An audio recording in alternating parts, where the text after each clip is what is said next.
Hello student, आज विद्यालय में आपका स्वागत है। आज हम कक्षा 10वीं के राजनीतिक विज्ञान का चौथा अध्याय जाति, धर्म और लैंगिक मसले के भाग 1 देखेंगे। तो चलिए बच्चों स्टार्ट करते हैं। आज हम सबसे पहले पढ़ेंगे लैंगिक मसले और राजनीति। जैसा कि बच्चों इस चैप्टर का नाम है जेंडर, रिलीजन और कास्ट, तो आज हम जो होता है ये देखेंगे कि किस तरीके से लैंगिक मतलब जेंडर मतलब कि मेल होते हैं, फीमेल होते हैं, तो इन दोनों में क्या डिफरेंसेस हैं, और पॉलिटिक्स में और मतलब मेल और फीमेल को लेके पॉलिटिक्स और सोशल लाइफ जो होता है वो लेके क्या उनके डिफरेंसेस होते हैं, वो सारी चीज़ों को आज हम डिस्कस करेंगे। इसके साथ साथ हम ये भी देखेंगे कि धर्म, कास्ट को लेकर क्या पॉलिटिक्स चलती है, और ये जो होता है सब कुछ हम आप डिस्कस करने की कोशिश करेंगे। तो सबसे पहले हम देखते हैं लैंगिक मसले और राजनीतिक, यानी कि जेंडर एंड पॉलिटिक्स। जेंडर और पॉलिटिक्स मतलब पॉलिटिक्स में जो है वो जेंडर यानी कि मेल और फीमेल जो है उसमें उसके क्या डिफरेंस होते हैं, वो क्या उनकी पॉलिटिक्स किस प्रकार से होती है, इस सब चीजों को हम पहले समझेंगे। सामाजिक असमानता का यह रूप हर जगह नजर आता है, लेकिन राजनीति के अध्ययन में शायद ही इस बात की पहचान की जाती है। सामाजिक असमानता यानी कि बच्चों सोशल डिवीजन, सोशल डिफरेंस किसके बीच? स्त्री और पुरुष के बीच।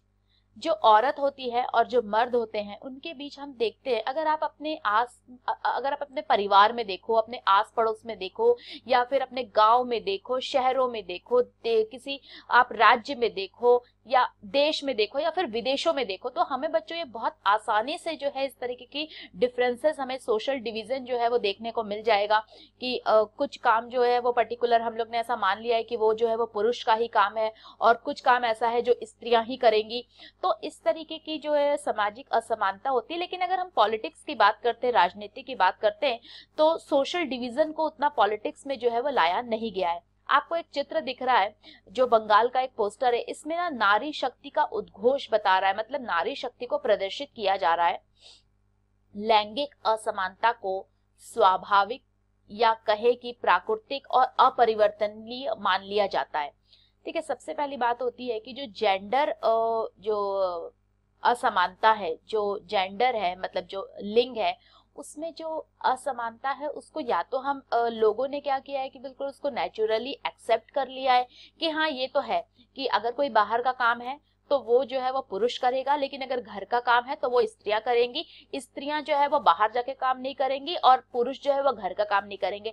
इस प्रकार की एक सोच जो होता है ना, मैं सिर्फ इंडिया की बात नहीं कर रही हूँ, पूरे वर्ल्ड वाइड अगर हम देखें, आज तो बहुत सारा चेंजेस हुआ है बच्चों, लेकिन अगर हम पहले की बात करें तो ये बहुत ज्यादा ये सोच थी, और इस तरीके की सोच जो होता है वो लोगों के दिमाग में है कि पुरुष जो होता है वो केवल बाहर जाएंगे और पुरुष जो है वो काम करेंगे। स्त्रियों का मेन ड्यूटी यही है कि वो घर में आए और घर में जो है बच्चों को संभाले, उनका लालन पोषण करे, इसी तक जो होता है खाना पकाए, यही सारी जो है उनके काम था।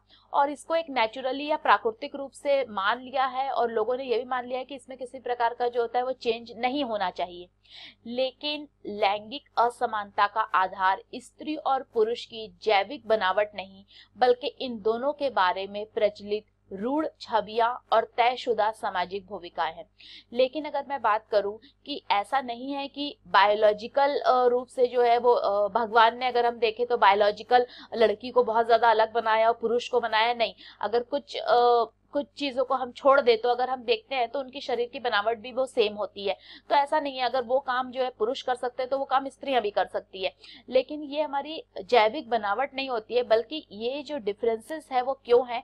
क्योंकि समाज में जो रूढ़िवादिता मतलब जो पुराने समय से जो संकुचित विचारधाराएं चल रही है, ये इस तरीके की जो बातें, या समाज ने जो ये एक्सेप्ट कर लिया है इस तरीके की चीजें कि नहीं, मतलब दोनों में बहुत ज्यादा डिफरेंस है, दोनों के अपने काम है और दोनों को जो स्त्री और पुरुष है उनमें असमानता है, और उसे समाज ने एक तरीके से स्वीकार कर लिया। तो इसके पीछे जो होता है यही रूढ़िवादी सोच जो है वो इम्पोर्टेंट है, बल्कि बायोलॉजिकल रीजन इसके पीछे जो है वो काम नहीं करते हैं। अब हम देखेंगे निजी और सार्वजनिक का विभाजन, किस प्रकार से प्राइवेट और पब्लिकली जो होता है डिस्ट्रीब्यूशन है, विभाजन है, वो कैसे किया गया है लिंग के आधार पर। अब हम ये समझेंगे। लड़के और लड़कियों के लालन पोषण के क्रम में यह मान्यता उनके मन में बैठा दी जाती है कि औरत की मुख्य जिम्मेवारी जो है वो गृहस्थी चलाना और बच्चों का पालन पोषण करना है। आप देखिए, जब आपके घर में एक बच्चा पैदा होता है, अगर वो लड़का है या लड़की है, तो बचपन से ही जो है उनके मन में इस तरीके की विचारधारा आने लगती है या डाल दी जाती है, और वो एक मान्यता बन जाती है कि अगर वो लड़का है तो वो बाहर जाएगा, नौकरी करेगा और श्रम से रिलेटेड जो काम करेगा, बाहर का काम, वो जो है वो लड़का करेगा, और जो लड़कियां होंगी वो घर का काम करेगी, अपने मम्मी लोग को हेल्प करेगी घर के काम में, और उसके बाद जो होता है जब वो औरत बन जाएगी और बाद में वो गृहस्थी चलाएगी, अपने बच्चों का लालन पोषण करेगी। तो ये इस तरीके की जो है मान्यता बचपन में ही जो है बच्चों के, लड़के या लड़की के मन में जो है वो बैठा दी जाती है। यह चीज अधिकतर परिवारों के श्रम के लैंगिक विभाजन से झलकती है। और ये क्यों होता है? क्योंकि जो एक परिवार होता है, एक फैमिली होती है, उसमें जो श्रम है उसके डिवीजन से जो होता है ये असमानता होती है। क्या होता है, देखिए, औरतें घर के अंदर का सारा कामकाज, जैसे कि खाना बनाना, सफाई करना, कपड़े धोना, बच्चों की देखरेख करना आदि करती है, जबकि मर्द घर के बाहर का काम करते हैं।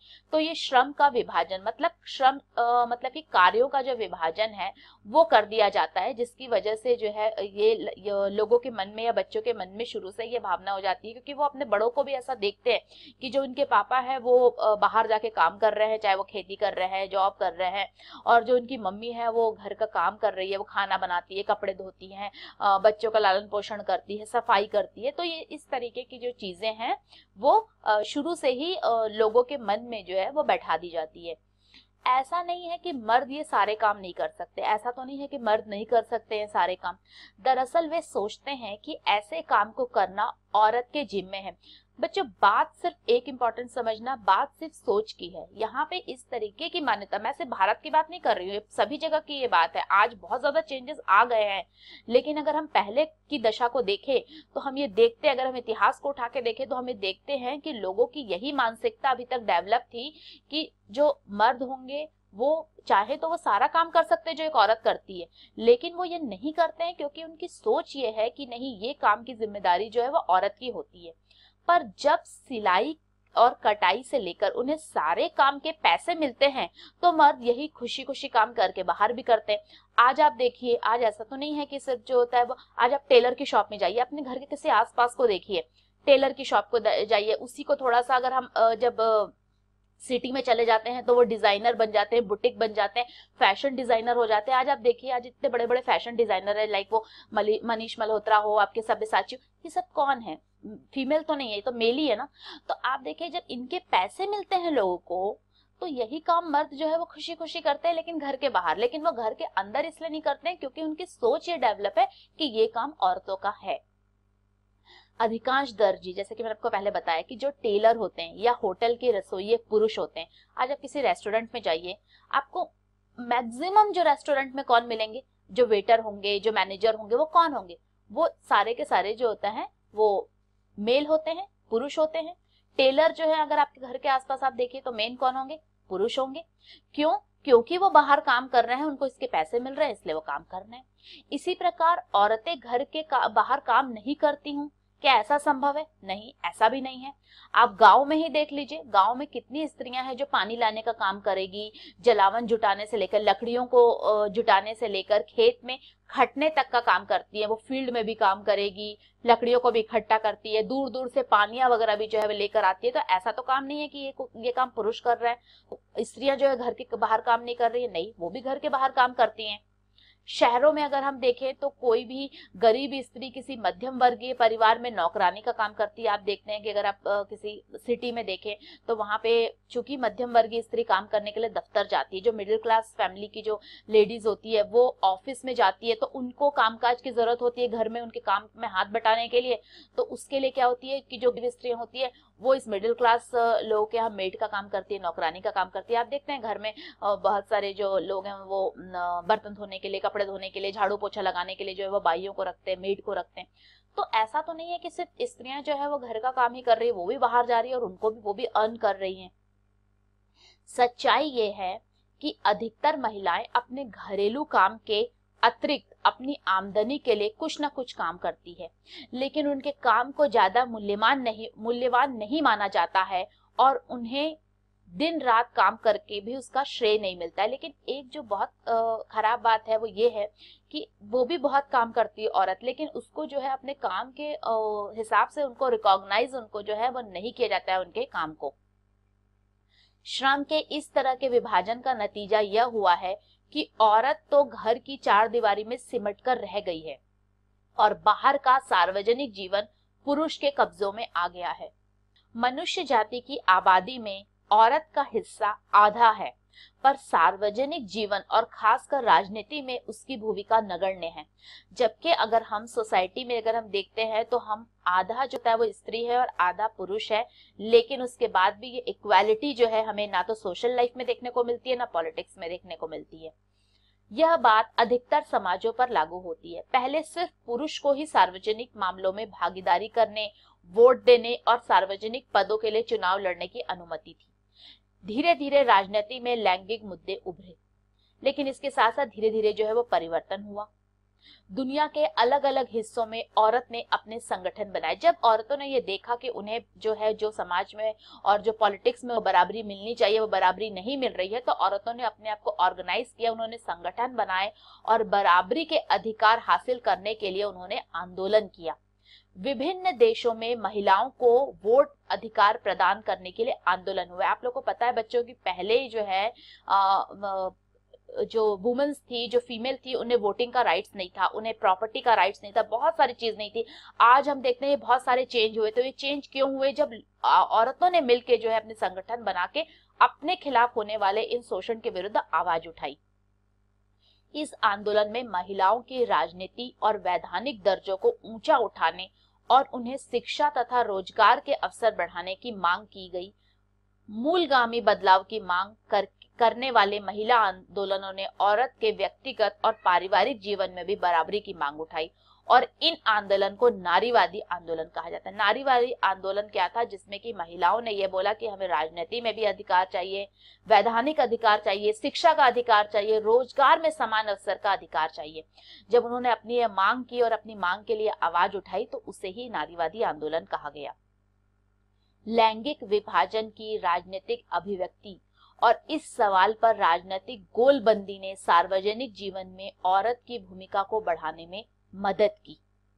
आज हम वैज्ञानिक, डॉक्टर, इंजीनियर, प्रबंधक, कॉलेज और विश्वविद्यालय शिक्षक जैसे पेशों में बहुत सी औरतों को पाते हैं, जबकि पहले इन कामों को महिलाओं के लायक नहीं माना जाता था।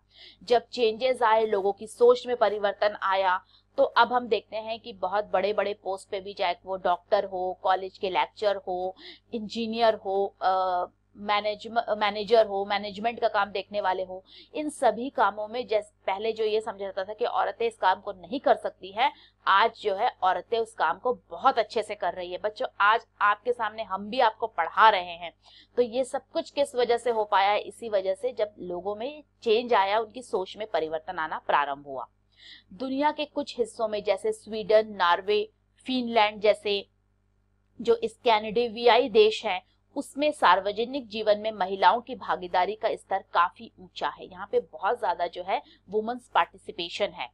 हमारे देश में अगर हम भारत की बात करते हैं तो आजादी के बाद से महिलाओं की स्थिति में कुछ सुधार हुआ है, पर वे अभी भी पुरुषों से काफी पीछे हैं। हमारा समाज अभी भी पितृ प्रधान है। औरतों के साथ अभी भी कई तरह के भेदभाव होते हैं और उनका दमन होता है। चेंजेस आए हैं इंडिपेंडेंस के बाद, लेकिन फिर भी अगर हम देखें तो बहुत ज्यादा जो है चेंजेस अभी भी गांव में आप देखिए तो बहुत ज्यादा जो है इसमें चेंजेस आने की आवश्यकता है। महिलाओं में साक्षरता की दर अब भी मात्र 54% है, जबकि पुरुषों में 76% है। क्यों है इतना ज्यादा अंतर? इसी प्रकार स्कूल पास करने वाली लड़कियों की एक सीमित संख्या ही उच्च शिक्षा की ओर कदम बढ़ा पाती है। या तो वह प्राइमरी एजुकेशन करके छोड़ देती है या फिर मिडिल एजुकेशन तक ही जो है शिक्षा प्राप्त कर पाती हैं। जब हम स्कूली परीक्षाओं के परिणाम पर गौर करते हैं तो देखते हैं कि कई जगह स्त्रियों ने बाजी मार ली है और कई जगह पर उनका प्रदर्शन लड़कों से बेहतर नहीं तो कमतर भी नहीं है। आज आप देखिए, आज आप बोर्ड एग्जाम्स के जब रिजल्ट आते हैं बच्चों, तो आप देखते होंगे कि लगातार कई वर्षों से लड़कियां जो है वो उसमें बहुत ज्यादा अव्वल आ रही हैं। तो इनको जो है इनकरेज करने की हमें जरूरत है। लेकिन आगे की पढ़ाई के दरवाजे उनके लिए बंद हो जाते हैं, क्योंकि माँ बाप अपने संसाधनों को लड़के लड़की दोनों पर बराबर खर्च करने की जगह लड़कों पर ज्यादा खर्च करना पसंद करते हैं। प्रॉब्लम फिर आती है वो सोच की कि लोग जो होता है, जो माँ बाप खुद अपने बच्चों में जो है वो अंतर करते हैं।